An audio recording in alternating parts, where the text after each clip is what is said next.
So over the past 2 or 3 years, the number of aliens coming into this country, migrants coming in, has drastically increased, as we know. And because of that, the number of people who have smuggled them and been involved in those illegal operations has increased, because the cartels are reaching out to young people on Snapchat, Facebook, Instagram, and recruiting thousands of young people to help smuggle these people into the interior, to Dallas, San Antonio, Houston. And when they meet with law enforcement, they get arrested. And so we saw a very large increase in the number of arrests. But it was still limited because the Border Patrol only had certain limited resources. I believe now those resources are going to be, strengthened, and so there'll be a lot more cases. However, on the other hand, a lot of the migrants may not come anymore. They've kind of gotten the message, and so the flow is going to slow down too. So it's going to be interesting to see what happens. The real interesting thing is what the Defense Department does.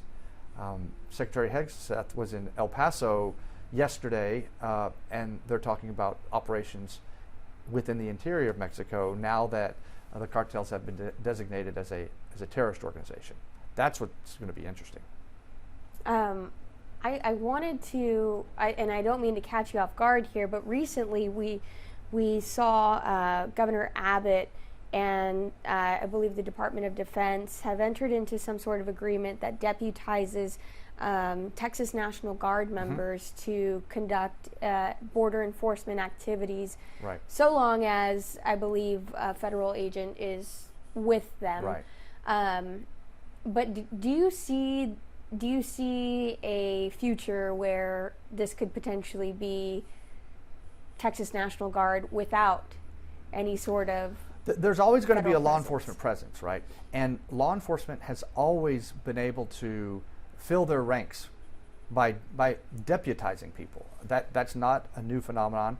Federal law enforcement has had the ability to have state agents become task force officers. So there's nothing new by increasing the ranks by using extra people. It is a little new to use, National Guard troops. They'd need to be trained. Most of the time they use other law enforcement to supplement. So they would a lot of training would be necessary. But I think what they're using them for is just manpower, bodies to look for people and to hold people and to capture people.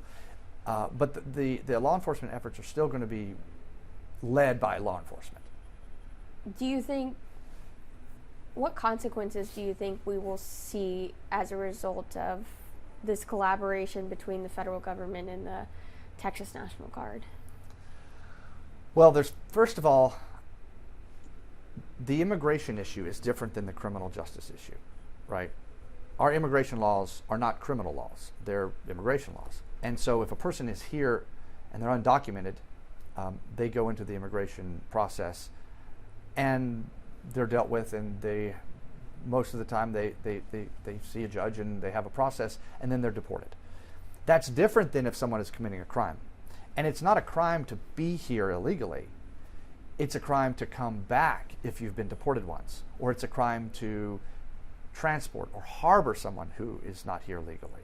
And so all the criminal justice activity is associated with the activity that surrounds the migrants who are coming in.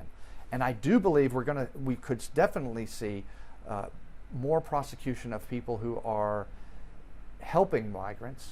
Obviously, if you're transporting them for money, if you're moving around, but I wouldn't be surprised if we started seeing maybe businesses get raided because look, if you go down to Home Depot and you pick up some workers for a job because you want to use their cheap labor, that's illegal. It's a felony, and people have been doing it for decades, and it helps our economy. But it's not going to take too many arrests of, foremen and general contractors with migrants in their truck before that stops. And it's never really happened before. We've talked about it for decades. If that happens, that'll also stem the flow, because if these people are coming up here to work and they know that the employers aren't going to pick them up and not going to, then why should they come if they're not going to have jobs? This morning I sat in on an on an illegal reentry hearing, probable cause hearing. Like you said, that is a crime, illegal reentry. I was surprised to see that this individual was not suspected, at least from testimony elicited on the stand today, was not suspected of trafficking humans, smuggling humans, right, or drugs, wasn't a documented gang member, but ICE had just looked back at its previous deportations and compared it to its database. We're being told that these targeted enforcement operations are going after the worst of the worst. Does it surprise you that resources are being placed into going after individuals that merely re-entered the country? Not really, because first of all, people who are have criminal records, let's say they're wanted, they're fugitives.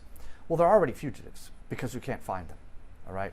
And if a fugitive happens to also be here illegally, that's going to be a priority to get the fugitive, but the fugitive was always a priority, right?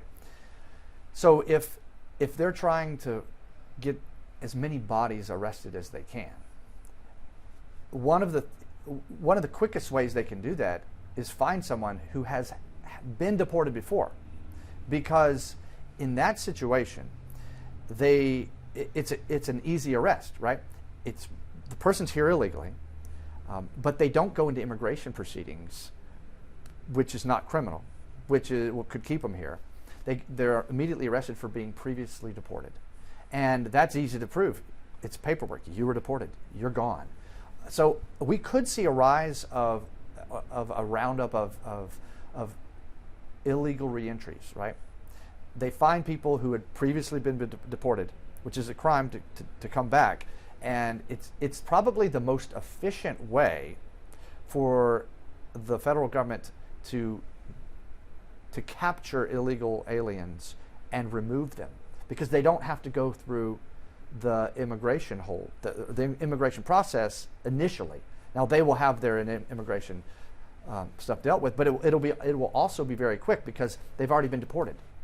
They don't have to go. They're not going to have a reason to stay. They're not going to be able to have asylum. They're not going to be able to have any. They're not going to go to an immigration judge and say, you can't remove me because of these factors. That's not on the table. They've already been removed, and now they've been charged and convicted of illegal reentry. So it's a fast way out. So if you want to get out the most people the fastest, really, you could go after the illegal reentry cases. And they're some of the easiest cases for the federal government to process, because most federal cases are complicated. They're serious, they're complicated. These cases are not serious, they're not complicated. You have a person, you look to see if he's been deported. And then if they've committed the crime, and then they would either plead guilty or have a jury trial, but they're not going to have a jury trial, so they plead guilty and they get them out. Those cases, you can remove people, deport them, or send them to prison. Might even send them to prison very quickly, within months. And so in those situations, often the people they'll take a deal. I won't go to jail for this crime of illegal reentry if I agree to be deported, and they'll just get them right out. So that could be the quickest way that they're deciding to remove people. In areas where they know they have a high illegal alien population, and then they know where they're at. I keep seeing there's mass hysteria of, oh, ICE is here, right, ICE is there. Like just this morning I saw, there's federal agents at Culebra right before I-10, and it seems like every day I see a post saying they're here, they're there, right, they're everywhere. And this kind of contrasts with what we're being told, at least at the national level, that we're only going after the worst of the worst. But right, for the individuals that have re-entered the country after being deported, is it a real possibility, regardless of whether they are suspected of engaging in any other unlawful activity, is it a real possibility that Yes, I think so. If you have been deported and ordered not to come back, and been told if you come back you're going to be arrested and go to prison, then you can expect that's going to happen.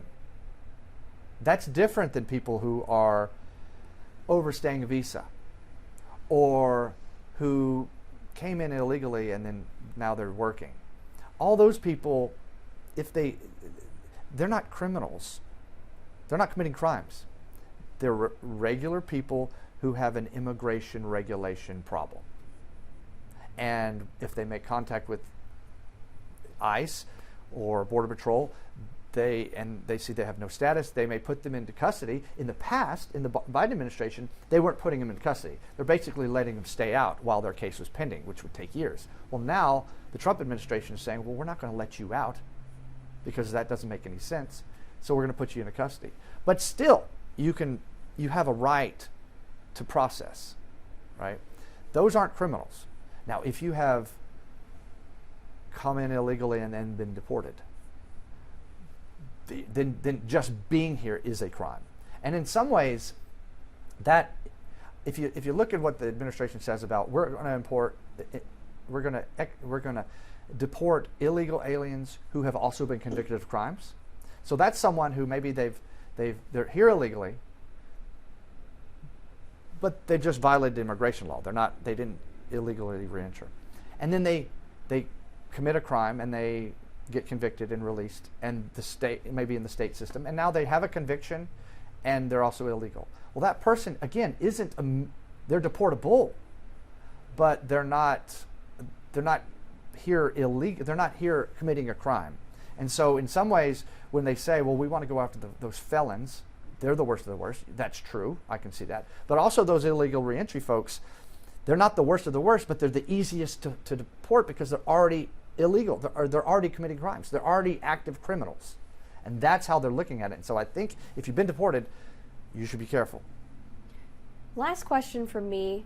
In hearing the facts of this most recent case that I sat in on, they were engaged in a standoff with this individual for several hours. They used a Bearcat to plow down the door, bust out some back windows, tear gas the house, just to capture this one individual. I know you had said it's very easy to, procedurally to process this case.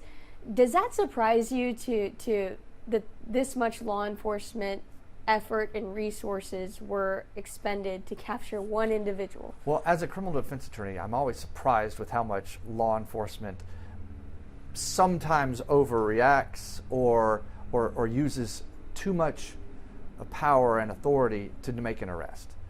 But they make those decisions. It's an operational or tactical decision to do however they do it. But if they believe someone's a threat and they're going to go arrest them, they're going to go in heavy-handed. I would imagine, and it's just speculation, that they're pretty amped up because they haven't been able, their hands have been tied for 4 years. And so I would imagine there's a bit of frustration on law enforcement's part that they haven't been able to arrest the people that they thought should be arrested, and now they're getting to do it. And so perhaps they're being a little heavy-handed about it, and I could see that happening.